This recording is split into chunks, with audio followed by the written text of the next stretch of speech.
ओम शांति। आज 7 अक्टूबर 2023 के बाबा के अनमोल मधुर महावाक्य सुने। आज की बाबा की मुरली धारणा युक्त है। आज बाबा ने विशेष जो धारणा की बातें बताई है कि बच्चे तुम्हें कभी किसी का सामना नहीं करना है, सहनशील होना है, धैर्यता रखनी है, दिल में सच्चाई जरूर हो। कहा जाता सच्चे दिल पर साहब राजी। दूसरी बात आज बाबा ने पुनः हमें याद के तरफ अटेंशन खींचा है। बाबा कहे जितना हो सके बाप को याद करने का अभ्यास करना है। भोजन पर भी बैठते हो तो भी ये अटेंशन रखो कि हमें बाप को बहुत प्यार से याद करना है। हर समय जितना हो सके अपने अंदर बहुत अच्छे मैनर्स धारण करने हैं और बाप का शो जरूर करना है। तो धारणाओं के माध्यम से ही हम बाप का शो कर सकते हैं। याद से अपनी धारणा के अंदर भी वो ताकत, वो चमक को भरते हैं। तो सुनते हैं आज के बाबा के अनमोल मधुर महावाक्य। ओम शांति। मीठे बच्चे, बुद्धि को यहां वहां भटकाने के बजाय घर में बाप को याद करो। दूर दूर तक बुद्धि को ले जाओ। दूर दूर तक माना परम धाम तक, सूक्ष्म वतन तक बुद्धि को ले जाओ। इसे ही याद की यात्रा कहा जाता है। आज की मुरली से प्रश्न है, जो बच्चे सच्चे दिल से बाप को याद करते हैं उनकी निशानी क्या होगी? उत्तर, पहली बात, सच्चे दिल से याद करने वाले बच्चों से कभी कोई विकर्म नहीं हो सकता। उनसे ऐसा कर्म नहीं होगा जिससे बाप की ग्लानि हो। उनके मैनर्स बड़े अच्छे होते हैं। दूसरी बात, वो भोजन पर भी याद में रहेंगे। नींद भी समय पर स्वतः खुल जाएगी। वो बहुत सहनशील, बहुत मीठे होंगे। बाप से कोई भी बात छिपाएंगे नहीं। आज की मुरली से पहले गीत है, हमारे तीरथ न्यारे हैं।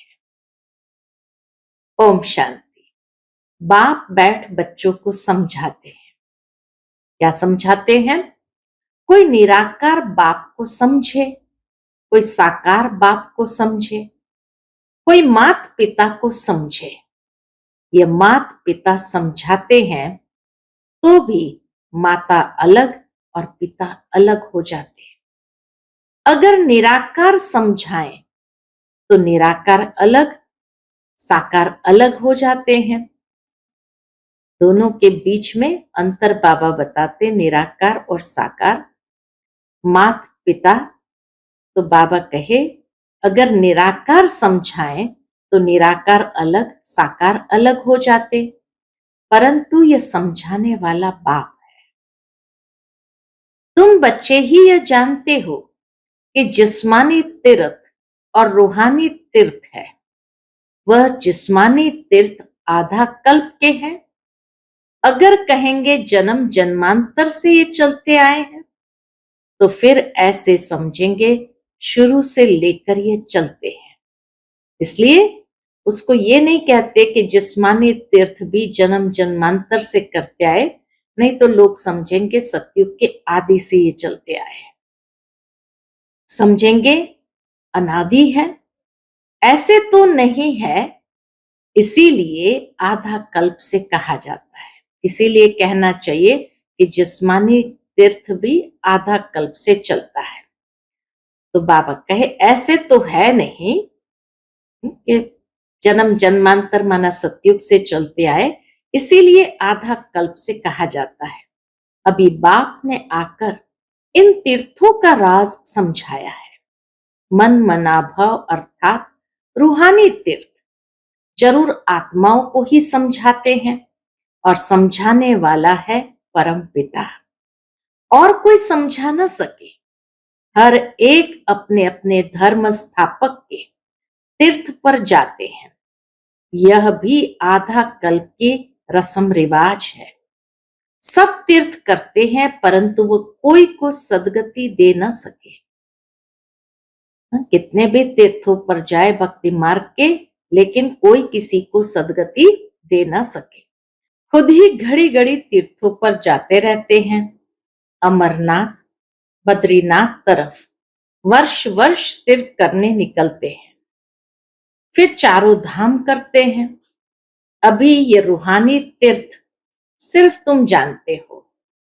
रूहानी सुप्रीम बाबा ने समझाया है, मन मना भव और जिस्मानी तीर्थ आदि सब छोड़ो, मुझे याद करो। जिस्मानी तीर्थ माना अलग अलग स्थान पर जाना, रूहानी तीर्थ माना मन मना भव। बाबा कहे सब छोड़ो और मुझे याद करो, तो तुम सच्चे सच्चे स्वर्ग में चले जाएंगे। यात्रा माना आना जाना, वह तो अभी ही होता है। सतयुग में यात्रा होती नहीं। तुम हमेशा के लिए स्वर्ग आश्रम में जाकर बैठेंगे। यहां तो सिर्फ नाम रख देते हैं, वास्तव में स्वर्ग आश्रम यहां होता नहीं।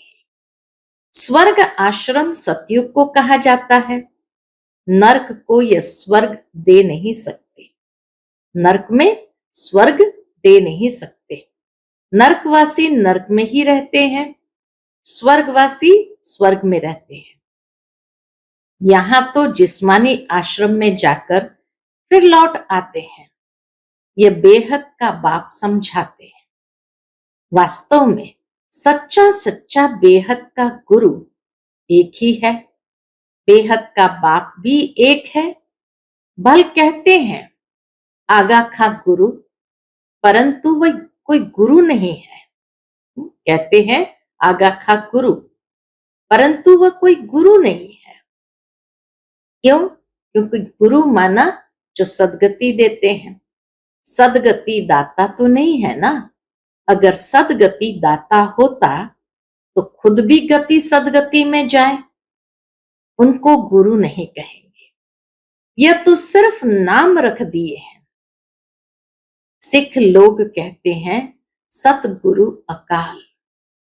वास्तव में सत श्री अकाल एक ही परम पिता परमात्मा है। वास्तव में सत श्री अकाल एक ही परमात्मा है, जिसको सतगुरु भी कहते हैं।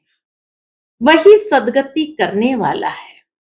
इस्लामी, बौद्धि या ब्रह्मा आदि नहीं कर सकते हैं। सदगति कोई भी नहीं कर सकते, न इस्लामी, बौद्धि या ब्रह्मा।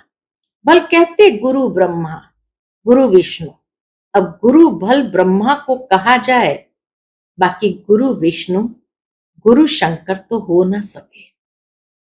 गुरु ब्रह्मा का नाम है जरूर, परंतु ब्रह्मा गुरु का भी तो गुरु होगा ना। ब्रह्मा गुरु का भी तो कोई गुरु होगा। सत श्री अकाल का तो फिर कोई गुरु नहीं। जो सत श्री अकाल है उनका फिर कोई गुरु नहीं।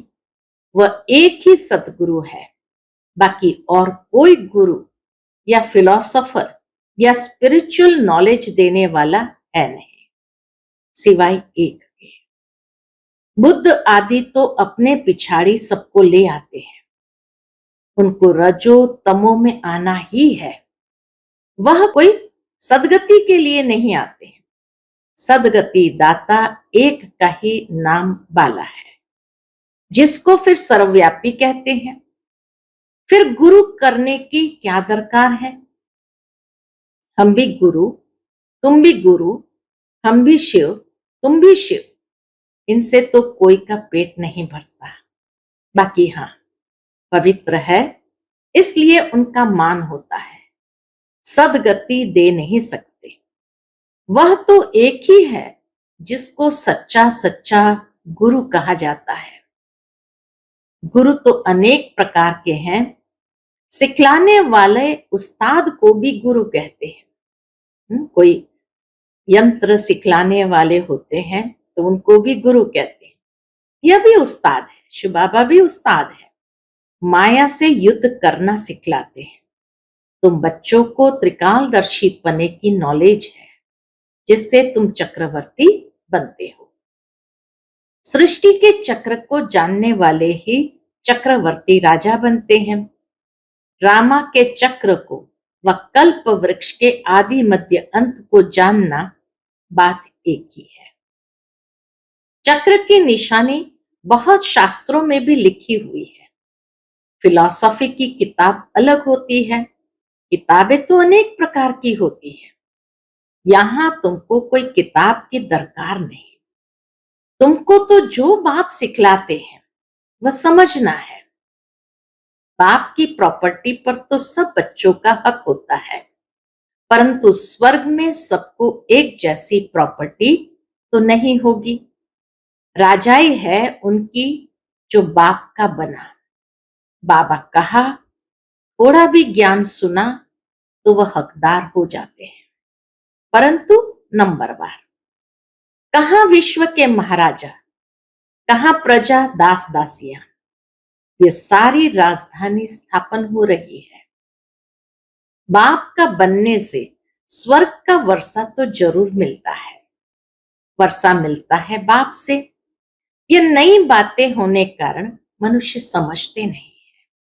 बाप समझाते हैं, सतयुग में विकार होते नहीं। माया ही नहीं तो विकार कहां से आए। माया का राज्य शुरू होता है द्वापर से। यह है रावण की 5 जंजीरें। 5 विकार, यह है रावण की 5 जंजीरें। वहां यह होती नहीं। जास्ती डिस्कस नहीं करना है। वह है ही संपूर्ण निर्विकारी दुनिया। बाकी बच्चे पैदा होने की, गद्दी पर बैठने की, महल आदि बनाने की जो रस्म रिवाज होगी वह जरूर अच्छी ही होगी, क्योंकि स्वर्ग है। बाप समझाते हैं, बच्चे इस रूहानी यात्रा में तुम्हें निरंतर बुद्धि योग लगाना है। ये बहुत सहज है। भक्ति मार्ग में भी सवेरे उठते हैं, ज्ञान मार्ग में भी सवेरे उठ बाप को याद करना है। और कोई किताब आदि पढ़ना नहीं है। सिर्फ बाप कहते हैं, मुझे याद करो, क्योंकि अब छोटे बड़े सबका मौत सामने खड़ा है। मरते समय कहते हैं, भगवान को सिमरो। अंत काल अगर भगवान को नहीं सिमरेंगे तो स्वर्ग में जा नहीं सकेंगे। तो बाप भी कहते हैं, मन मना भव। इस देह को भी याद नहीं करना है। हम आत्मा एक्टर है, शिव बाबा की संतान है। लगातार याद में रहना है। वैसे छोटे बच्चों को तो नहीं कहेंगे कि भगवान को याद करो। यहां सबको कहना पड़ता है, क्योंकि सबको बाप के पास जाना है। जाना ही वहां है तो जरूर कहना भी पड़े। बाप से ही बुद्धि योग लगाना है। कोई से लड़ाई झगड़ा नहीं करनी। बाबा शिक्षा देते हैं अभी, कोई से भी लड़ाई झगड़ा नहीं करना है। ये बड़ा नुकसान कारक है। कोई कुछ कहे, सुना अनसुना कर देना है, सामना नहीं करना चाहिए। जो लड़ाई हो जाए, हर बात में सहनशील भी होना चाहिए। और फिर समझना है, बाप बाप भी है, धर्मराज भी है। बाबा कहे, फिर समझना है कि बाप बाप भी है, धर्मराज भी है। कुछ भी बात है तो तुम बाप को रिपोर्ट करो, फिर धर्मराज के पास पहुंच ही जाएंगे। बाबा कहे, कुछ भी हो तुम बाप को रिपोर्ट करो, फिर धर्मराज के पास पहुंच ही जाएगा और सजा के भागी बन पड़ेंगे। बाप कहते हैं, मैं सुख देता हूं, दुख अर्थात सजाएं धर्मराज देते हैं। मुझे सजा देने का अधिकार नहीं है। बाप के पार्ट में सजा देने का अधिकार नहीं। वो धर्मराज का है। मुझे सुनाओ, सजा धर्मराज देंगे। बाबा को सुनाने से हल्के हो जाएंगे, क्योंकि यह फिर भी राइट हैंड है। बाबा को सुनाया, धर्मराज राइट हैंड है, तो सुनाने से हल्के हो जाओ। सतगुरु का निंदक ठौर न पाए। जजमेंट तो धर्मराज ही देंगे कि किसका दोष है, उनसे कुछ छिप नहीं सकता। कहेंगे ड्रामा अनुसार भूल की, कल्प पहले भी की होगी, परंतु इसका मतलब ये नहीं कि भूल करते ही रहना है। फिर अब भूल कैसे बनेंगे? भूल हो जाए तो क्षमा मांगनी होती है। बंगला में किसका पैर आदि लग जाता है तो झट क्षमा मांगते हैं। बाबा कहे जैसे कोई चलते हुए अगर पैर लग जाता है तो क्षमा मांगते हैं। यहां तो एक दो को गाली देने लग पड़ते हैं। मैनर्स बहुत अच्छे होने चाहिए। बाप सिखलाते तो बहुत है, परंतु समझते नहीं तो समझा जाता है इनका रजिस्टर खराब है। निंदा कराते रहते हैं तो पद भ्रष्ट हो जाएंगे। जन्म जन्मांतर के विकर्मों का बोझा तो है ही, उनकी तो सजा भोगनी ही है। फिर यहां रहकर अगर विकर्म करते हैं तो उनकी 100 गुना सजा मिल जाती है। सजा तो खानी ही है। जैसे बाबा काशी कलवट का समझाते हैं, वह है भक्ति मार्ग का। यह ज्ञान मार्ग की बात है। एक तो पहले वाले विकर्म है, बाबा का एक तो अज्ञान काल के विकर्म है, दूसरा फिर इस समय जो करते हैं उनका दंड 100 गुना हो जाता है। बहुत कड़ी सजा खानी पड़ेगी। बाप तो हर एक बात समझाते हैं, कोई पाप न करो, नष्टो मोहा बनो। कितनी मेहनत है, इस मम्मा बाबा को याद नहीं करना है। बाबा कहे याद शिव बाबा को करना है, इस मम्मा बाबा को याद नहीं करना है। इनको याद करने से जमा नहीं होगा। इसमें शिव बाबा आते हैं तो याद शिव बाबा को करना है। ऐसे नहीं कि इसमें शिव बाबा है इसलिए इनकी याद रहे, नहीं, शिव बाबा को वहां याद करना है। शिव बाबा और स्वीट होम को याद करना है। जिन मुआफिक बुद्धि में याद रखना है। शिव बाबा वहां रहते हैं, शिव बाबा यहां आकर सुनाते हैं, परंतु हमको याद वहां करना है, यहां नहीं। बुद्धि दूर जानी चाहिए, यहां नहीं। ये शिव बाबा तो चला जाएगा। शिव बाबा इस एक में ही आते हैं। बाबा कोई 10 रथ नहीं लेते, एक में ही आते हैं। मम्मा में उनको देख न सके, तुम जानते हो ये बाबा का रथ है, परंतु इनके चेहरे को नहीं देखना है। बुद्धि वहां लटकी रहे शिव बाबा में। यहां बुद्धि रहने से इतना मजा नहीं आएगा। यह कोई यात्रा नहीं हुई। यात्रा की हद तुम्हारी वहां है, कहां? परम धाम में। ऐसे नहीं कि बाबा को ही देखते रहो क्योंकि इसमें शिव है, फिर ऊपर जाने की आदत छूटती जाती है। बाप कहते मुझे वहां याद करो, बुद्धि योग वहां लगाओ। कई बुद्धू समझते हैं कि बाबा को ही बैठ देखे। अरे बुद्धि को स्वीट होम में लगाना है। शिव बाबा तो सदैव रथ पर रह न सके, यहां आकर सिर्फ सर्विस करेंगे। सवारी ले, सर्विस कर, फिर उतर जाएंगे। बैल पर सदैव सवारी हो नहीं सकती, तो बुद्धि वहां रहनी चाहिए। बाबा आते हैं, मुरली चलाकर चले जाते हैं, इनकी बुद्धि भी वहां रहती है। रास्ता बरोबर पकड़ना चाहिए, नहीं तो घड़ी घड़ी गिर पड़ते हैं। यह तो थोड़ा समय है, इनमें शिव बाबा ही नहीं होगा तो याद क्यों करेंगे? संगम में ही बाबा आते हैं, मुरली तो यह भी सुना सकते हैं। इनमें कभी है कभी नहीं है, कभी रेस्ट लेते हैं। तुम याद वहां करो। बाबा कहे तुम याद कहां करो? शिव बाबा को परमधाम में ही याद करो। कभी कभी बाबा ख्याल करते हैं, ड्रामा अनुसार कल्प पहले आज के दिन जो मुरली चलाई थी वही जाकर चलाऊंगा। तुम भी कह सकते हो कि कल्प पहले बाप से जितना वर्षा लिया था उतना ही लेंगे। शिव बाबा का नाम जरूर लेना पड़े, परंतु ऐसे किसको आएगा नहीं। बाप जरूर याद आएगा, बाप का ही परिचय देना है, ऐसे नहीं सिर्फ इनको बैठ देखना है। बाबा ने समझाया है, शिव बाबा को याद करो, नहीं तो पाप हो जाएगा। निरंतर बाप को याद करना है, नहीं तो विकर्म विनाश नहीं होंगे। बड़ी मंजिल है, मासी का घर थोड़ी है। ऐसे नहीं भोजन पर पहले याद किया फिर खलास, ऐसे ही भोजन खाने लग पड़े। नहीं, सारा समय याद करना पड़े, मेहनत है। ऐसे थोड़ी ऊंच पद मिल सकता है। तब तो देखो करोड़ों में 8 रत्न पास होते हैं। मंजिल बड़ी भारी है, विश्व का मालिक बनना है। यह तो किसकी बुद्धि में नहीं होगा, इनकी बुद्धि में भी नहीं था।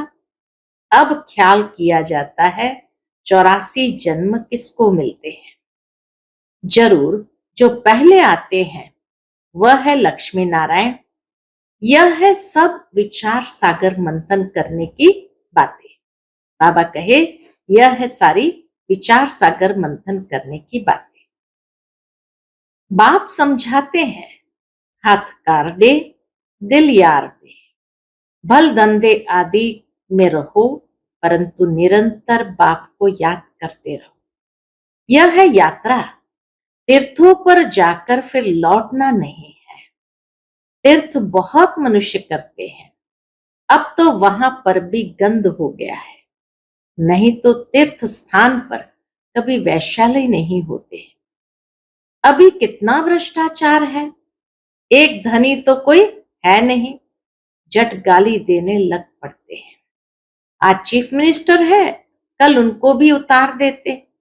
माया के मुरीद बन जाते हैं, पैसे इकट्ठे करेंगे, मकान बनाएंगे, धन के पिछाड़ी चोरी करने लग पड़ते हैं। तुम अब स्वर्ग में जाने की तैयारी कर रहे हो, वही याद आना चाहिए, धारणा भी होनी चाहिए। मुरली लिखकर फिर रिवाइज करनी चाहिए। फुर्सत तो बहुत रहती है, रात को तो बहुत फुर्सत है। रात को जागो तो आदत पड़ जाएगी। जो सच्चा सच्चा बाबा को याद करने वाला होगा उनकी आंखें आप ही खुल जाएगी। अमृत वेले उनकी आंखें आप ही खुल जाएगी। बाबा अनुभव बताते हैं कैसे रात को आंख खुल जाती है। अभी तो नींद के लिए और ही पुरुषार्थ करते हैं। हाँ, स्थूल काम करने से भी शरीर को थकावट होती है। बाबा का रथ भी देखो कितना पुराना है। विचार करो, बाबा पतित दुनिया में आकर कितनी मेहनत करते हैं। भक्ति मार्ग में भी मेहनत करते थे, अभी भी मेहनत करते हैं। शरीर भी पतित तो दुनिया भी पतित। बाबा कहते हैं मैं आधा कल्प तो बहुत आराम करता हूं। शिव बाबा आधा कल्प बहुत आराम करता हूं, कुछ भी ख्याल नहीं करना पड़ता है। भक्ति मार्ग में बहुत ख्याल करना पड़ता है, इसलिए बाप को रहमदिल गाया हुआ है। Ocean of knowledge, ocean of bliss, कितनी महिमा करते हैं। वही बाप अभी हमको पढ़ाते हैं और कोई पढ़ा न सके। अच्छा, मीठे मीठे सिकिलते बच्चों प्रति माता पिता बाप दादा का याद प्यार और गुड मॉर्निंग। रूहानी बाप की रूहानी बच्चों को नमस्ते। हम सब रूहानी बच्चों की रूहानी माता पिता बाप दादा को याद प्यार, गुड मॉर्निंग और नमस्ते। नमस्ते, शुक्रिया बाबा, शुक्रिया। आज की मुरली से धारणा के लिए मुख्य सार है। पहली पॉइंट, किसी का भी सामना नहीं करना है। कोई कुछ कहे तो सुना अनसुना कर देना है। सहनशील बनना है, सतगुरु की निंदा नहीं करानी है। दूसरी पॉइंट, अपना रजिस्टर खराब होने नहीं देना है। भूल हो जाए तो बाप को सुनाकर क्षमा मांग लेनी है। वहां यानी ऊपर परमधाम याद करने की आदत डालनी है। शिव बाबा को वहां ऊपर परमधाम में याद करने की आदत डालनी है। आज का बाप दादा का मधुर वरदान हम बच्चों के प्रति है, साइलेंस की शक्ति द्वारा जमा के खाते को बढ़ाने वाले श्रेष्ठ पद के अधिकारी भव। साइलेंस की शक्ति द्वारा जमा के खाते को बढ़ाने वाले श्रेष्ठ पद के अधिकारी भव। जैसे वर्तमान समय साइंस की शक्ति का बहुत प्रभाव है, अल्पकाल के लिए प्राप्ति करा रही है, ऐसे साइलेंस की शक्ति द्वारा जमा का खाता बढ़ाओ। बाप की दिव्य दृष्टि से स्वयं में शक्ति जमा करो, तब जमा किया हुआ समय पर दूसरों को दे सकेंगे। जो दृष्टि के महत्व को जानकर साइलेंस की शक्ति जमा कर लेते हैं, वही श्रेष्ठ पद के अधिकारी बनते हैं।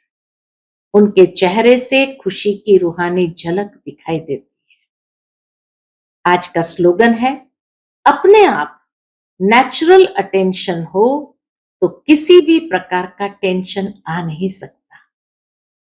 अपने आप नेचुरल अटेंशन हो तो किसी भी प्रकार का टेंशन आ नहीं सकता। अच्छा, ओम शांति।